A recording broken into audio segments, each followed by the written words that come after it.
that's one of the main things, is just knowing your rights and knowing, knowing what it is, because once you know the rules to the game, you know how to navigate your way through this environment, okay? Which I'm not saying it's an environment in which you're being targeted. I can't agree to that point, but I can agree that I do feel as though self-accountability on both ends needs to be maybe held to a higher standard. That's great. I love that description. I want to go off on a, not a tangent, but I do want to go off of a word that you used. You said self-accountability. Yeah. My personal experience growing up, I had my times where I wouldn't call it immaturity, but I wasn't mature yet. And growing up, I had my instances in which I was not in the right. I was in the wrong when it came to law. Okay. Growing up after that, though, I was holding myself way more accountable. And I used that to express to the people around me to do the same thing in the attempt to make that change in my community. But every man does know that it doesn't take just one person to make a change, but it can start with one person. So with that being said, I want to pose a question as, what can a police officer or someone in the law enforcement do to make the change that would actually end up being a change? What can a person that's in law enforcement, what can they do? And that's actually a pretty good question that you pose, and that's a question that actually touches me directly, because I've been that guy once upon a time in a situation that I've been through where myself and another partner of mine, we had to be those guys that stood up when a fellow officer was in the wrong. And the way you handle that is, as a police officer, the way you would handle that is simply not being afraid. Not being afraid of the backlash possibly, or the people that may, when I say backlash, I mean people that may, say certain things about you, or may not want to associate with you because maybe they feel like you're a quote-unquote whistleblower. Just standing up and doing what's right. And let me just say this, along with this answer, is that I feel as though the majority of the men and women that serve in the police force across our nation are people that inherently want to do what is right. I do honestly believe, just the same as our military service men and women, that people that serve in law enforcement, it's definitely, if it's not a calling on your life, like you guys asked me in the very beginning, was it a calling on my life? I'm not sure if it was, but it's definitely something that I've gotten into, that I've taken very seriously. It's definitely a lifestyle that you have to live, and the lifestyle that you would have to live is a lifestyle of being in the right. Even when you see that there's wrong, always being on the right side of justice. Does everyone always operate, in that manner, in that fashion? That same question, you could say, does everyone in every profession always act, in 100% in the right? The thing about policing, I just want to add, is this, though. The reason why policing gets so much of a spotlight, in my opinion, right, when mistakes are made or when those bad incidents occur, that the court of public opinion feels like, look, something about this isn't right. The reason why we get, police officers get so much spotlight, or the profession of law enforcement gets so much spotlight, is because what we do day in and day out affects lives. Correct. Bottom line, it affects lives. When you, just as simple as when you pull somebody over and you stop them for a ticket, they may have been on their way to work, or they may have been on their way to a job interview, and so essentially you just impeded, or you stopped that person's progress, in life.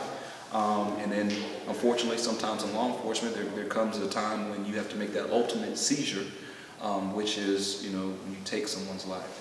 But obviously, that, no one should want to have to be in that particular circumstance. But as a police officer, just to get back directly to your question before I go off on my own tangent.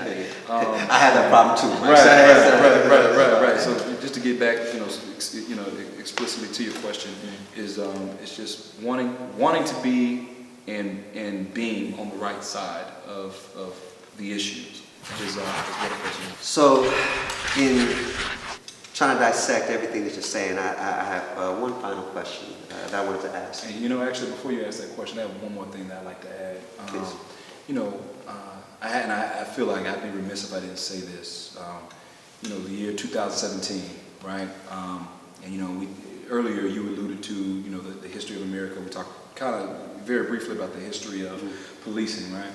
I would like to say that it seems to me that, being black or being African American and being a police officer in this country at times can seem like the greatest confliction, that a person would have to live through. And the reason why I say that is this, and even though I feel like this is something that you don't hear often, me personally, I've never heard anyone actually publicly say this, but I feel as though that a lot of officers, police officers that are African American, feel exactly what I feel, which is, when you see these things that happen nationally all across the country, I'd be telling you a lie if I would say that, of course, the Eric Gardner's issue, the Trayvon Martin, of course, that incident, I can't remember his name right now, but the brother down in South Carolina, that incident. I have to be straightforward when I say that incidents like that touch me directly. When I say I feel directly. Now, also at the same time, I think that my mind as a police officer is a little different, because when I see those incidents, the first thing I want to know are the facts of the situation. I feel as though sometimes, obviously, the court of public opinion, we react emotionally to the turmoil, or we react emotionally to the violence that we see. But, obviously, as law enforcement officers, we're charged with keeping, a calm head and being level-headed in situations and trying to figure out what are the facts about a situation. So that's what the police officer is supposed to do. So the reason why I say that is I say when I see these things, oftentimes I think, okay, what are the facts? But I would be remiss if I didn't say that emotionally, it hurts to see, people going through these type of incidents, going through these types of dealings with the police, especially I would have to say when it's someone that looks like me, who I can identify with, who I could say, man, that looks like that could have been my father, that could have been my brother, that could have been my uncle. So I just want to put that out there, because I don't hear that too often in the media or anywhere else about the conflict of being black and being a police officer in this country. So Detective Hill, we're going to end on a lighter note, and again, I just want to say I appreciate all the time, and appreciate you coming and giving that voice, and I do want to change the narrative. That's when Kola and I have sat back and talked about this numerous times, to where we do want to look at ways in which we can engage one another, and really, like I said, sort of cement more of a bond between police officers and their communities. So, so I truly appreciate it. We do. So the last question was going to be, it's a two-part question, as I always do, some things like that. One, I want you to talk about what do you find most enjoyable about being a police officer, all right? And then the second piece of that, which kind of extends from the first, how can we get more young, whether it be black, brown, or whomever, people to become police officers? Because one thing I'm thinking is that I think that you would have better relationships created if people were kind of policing much of their own communities. And the reason why I say that, I think so many people kind of weave in and weave out of communities without really generally understanding the people that are involved in those spaces. And so I think that we do need to sort of have more people want to become police officers and work within the communities that they come from. I think that would be great. And I'm not saying it has to be just that, but I do think that could be something that would be great for those communities. So again, two-part question: what do you find most enjoyable, and what would be a message to young people, particularly people of color, about why they should be a police officer and go back and work within the communities that they come from? First question is a very easy question for me. What do I find most enjoyable? Point blank, what I find most enjoyable about being a police officer is being able to bring justice to an individual or to a family. Bottom line. And what do I mean by justice? What I mean by justice is if something happens to someone has been victimized, they've been wronged, there's a feeling of joy, there's a feeling of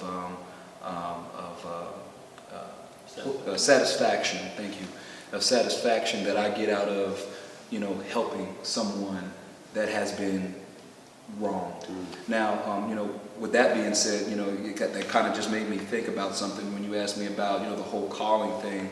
I can't admit that I am somebody that, all throughout my life, and anybody that's ever, known me throughout grade school and everything coming up, I kind of always have been that guy that, always, I guess you could say, gravitated towards maybe that person that wasn't the most popular, or I guess you could say wasn't the most athletic. And I just get a genuine satisfaction out of being there for that person and assisting that person. And now as a police officer, that's what I do. That's my job on a day in and day out basis, day in and day out, is to assist people that are in need, and I enjoy doing that. So I'd say number one, that's what I enjoy most about being a police officer. But the second question, what was the second question? The second piece of what can we do to encourage? Right, what can we do to encourage? It starts at home, point blank period. And if we're talking specifically about, African Americans, black culture, what we have to do, I feel, is start within the home. Start with your children while they're young. Not only educate them about, policing, not only teach them about policing in terms of, a police officer. What does a police officer do? How should you react when you come into contact with a police officer? I think that if you start our children young in terms of educating them on law enforcement officers and having not a fear but just a respect for the profession of law enforcement, I think that you would have more individuals that may want to actually go into that calling, as you called it earlier. You would have more individuals that want to come into that calling. And also I would say that, again, it starts within the home. That level of, I would say, discipline needs to be established within the home. To be a law enforcement officer, you can't be a law enforcement officer. You can't be a professional in life, period, if you don't have a certain sense of discipline about yourself. However, when I talk about discipline, you have to teach your children that, obviously we live in a society of laws, point blank period. What I find most often these days, dealing with, just the younger groups, teenagers and whatnot, all the way up to, I'd say, the younger 20s, or individuals in their younger 20s that, may happen to make a mistake or break a law. It seems sometimes, most often, that I can tell that there's a disconnect as far as the discipline that person may have within themselves or that they've been taught. You understand what I'm saying? So I just personally think it starts within the home. So Kola's gonna throw a chair at me, and I'm sorry, Kola. I got to do one more. I apologize, and I'm sorry, viewers. I know we have the format, so my apologies, but I just have to ask another two sort of piece. I know that violence is a problem. I think that it has been going down over the years, from what I've read.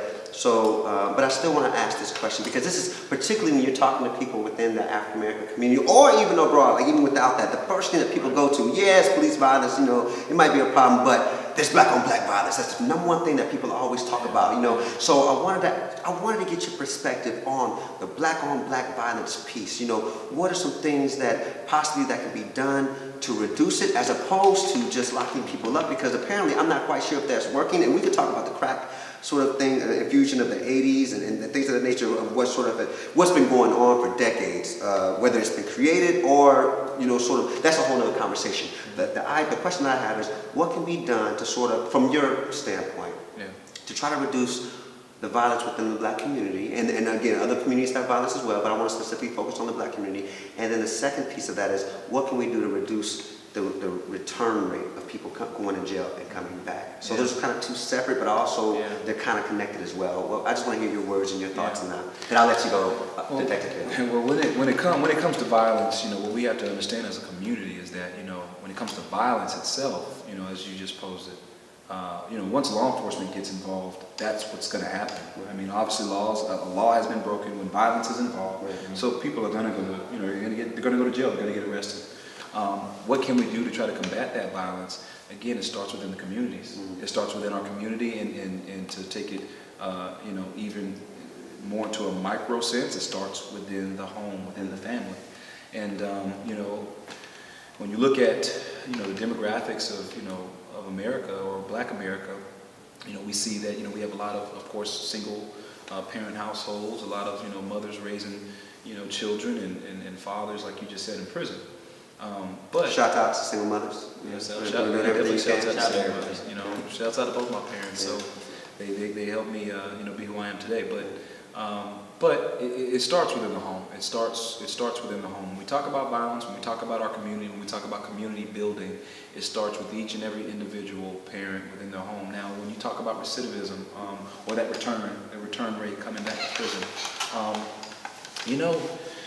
throughout my experience, and this comes from my experience as a probation officer, I'm not too sure, and I'm just keeping it frank, what counseling, because obviously, in prison you have counselors and you have different recommendations that are made, to individuals as far as either mental health counseling, drug court, and all kinds of other.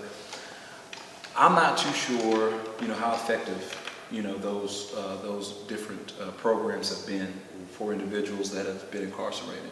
And the reason why I say that is because obviously there's a high recidivism rate within the Black community. So I think obviously that's something that will probably need to be looked at and possibly, either remanaged or reconstructed. But with all that being said, when it comes to violence in our communities, it starts at home. Because again, once police get involved, we already know what police are tasked to do. Police are tasked to, of course, protect the public and, obviously serve the public and enforce the laws. So. Thank you so much, Detective.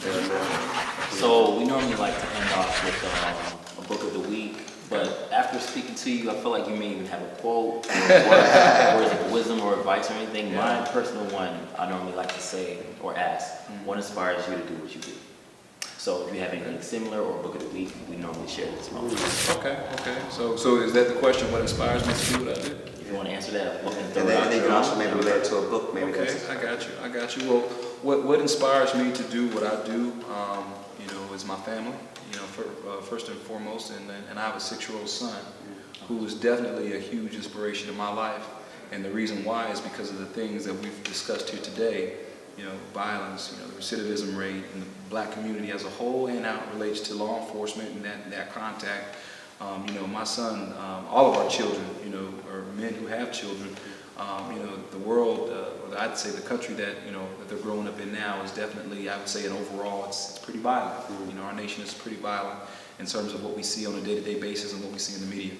But my inspiration would be my child, and the book of the week that I would suggest, something that I'm reading right now, especially in particular to Black men, is a book by the Honorable Elijah Muhammad called "Message to the Black Man."